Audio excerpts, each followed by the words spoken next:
Georgia is under attack from its neighbor Russia.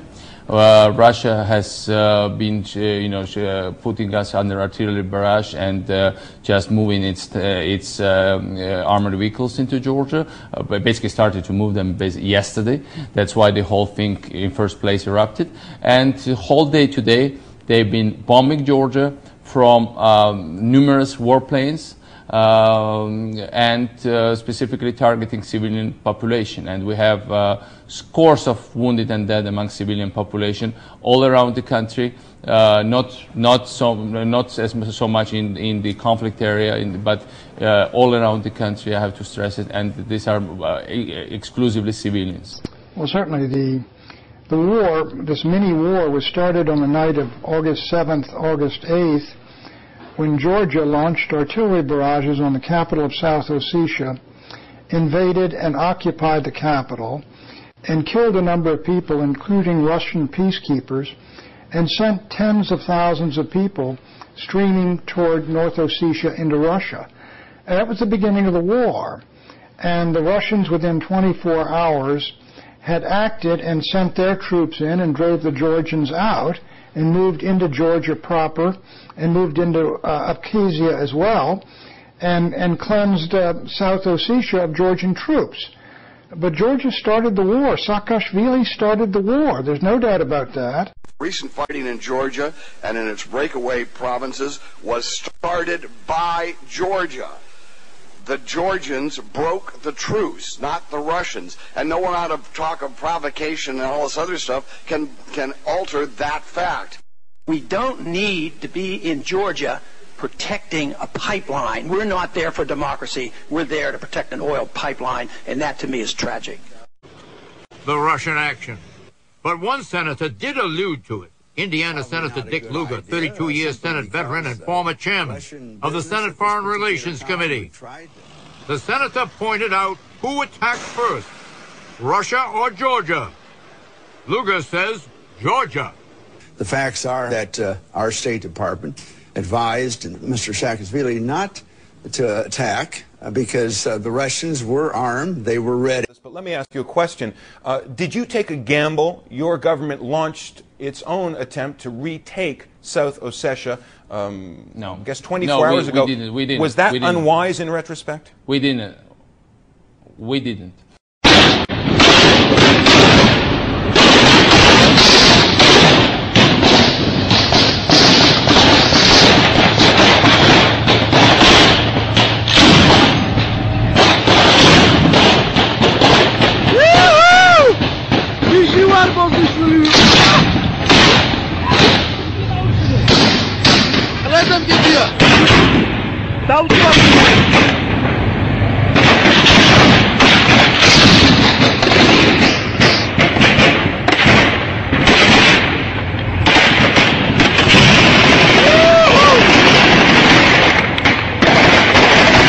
It's far from that conflict area, and deliberately dropped 500 kilograms bombs on civilian population. Well, I happened to be not far from there. I saw it with my own eyes. Steve, what about airstrikes? We have seen airstrikes throughout the week. Earlier, Russian airplanes generally targeting communications towers, television towers, cell phone towers, as well as government buildings.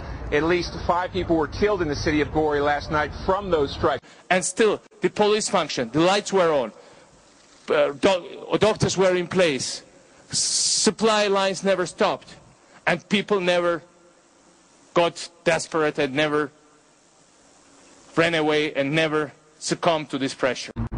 That's correct. 48 hours ago, the main road between Gori and the capital here, Tbilisi, about 40 miles long, was covered with Georgian military, Georgian howitzers, Georgian tanks.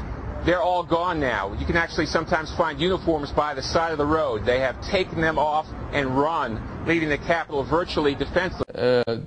We are a small country, but we are attacked because we wanted to be free. We are attacked because we wanted to build genuine democracy. We are attacked because we built a non-corrupt, free enterprise society that is prospering and thriving. We are under attack because we never wanted to accept the old corrupt rules of game and wanted to be close to the West and go into the Western fold where we belong into the European fold. We hope that we are watched not only in Georgia but also in the embassies. Here in the building there is the president of Ahmadi, Lewis Robertson, who has been captured by the police forces. Also, there is search on the third floor and all employees on the ground floor lying with their faces down. I don't know what is going on outside. I don't know what is going on in the control room. Is anybody hearing me?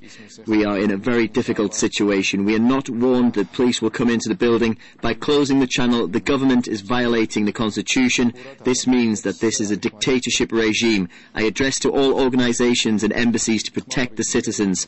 Here they are coming into the studio. I want to say thank you. I hear shouts in the control room. I hope our employees won't be injured. Here are our guests. And there is an incontrovertible evidence, and it was then repeated by the European newspapers, by Washington Post, and by the others, clearly showing, and today it was also on the world networks, that Russia has invaded Georgia large-scale first, and then Georgia responds. Interior Ministry, a senior official played me the recording.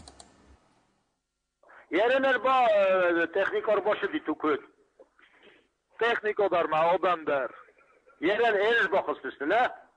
Bana idvot snit rozmar. Da bunda fıçok fazır dünya drom tarttı. Omaca bira işte bira teknik rokoltu.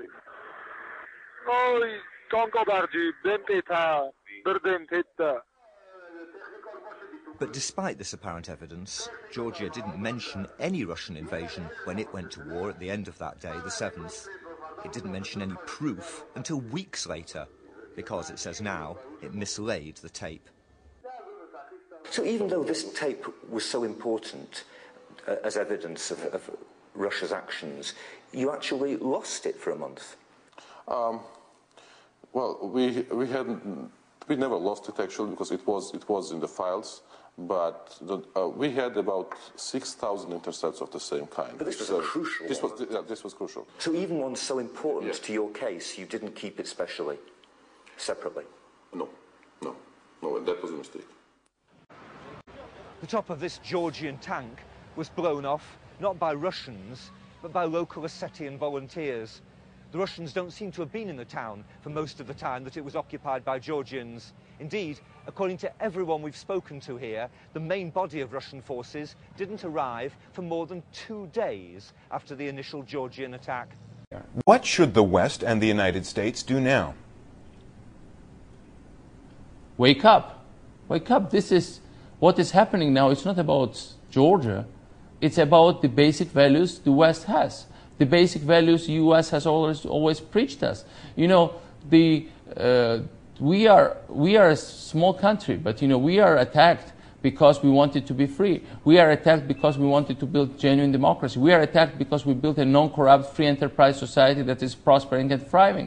We are under attack because we never wanted to accept the old corrupt rules of game and wanted to be close to the West and go into the Western fold where we belong into the European fold. And this is, and you know, if countries, if Americans and Europeans don't stand up for their own values, for their own principles, then those principles and values will be in danger today in Georgia, tomorrow elsewhere. This is not 1968 and the invasion of Czechoslovakia, where Russia can threaten its neighbors, occupy a capital, overthrow a government, and get away with it. Things have changed. I know from speaking this morning to the president of Georgia, Misha Saakashvili, who I have known for many years, that he knows that the thoughts and the prayers and support of the American people are with that brave little nation as they struggle today for their freedom and independence. And he wanted me to say thank you to you, to give you his heartfelt thanks for the support of the American people for this tiny little democracy far away from the United States of America. And I told him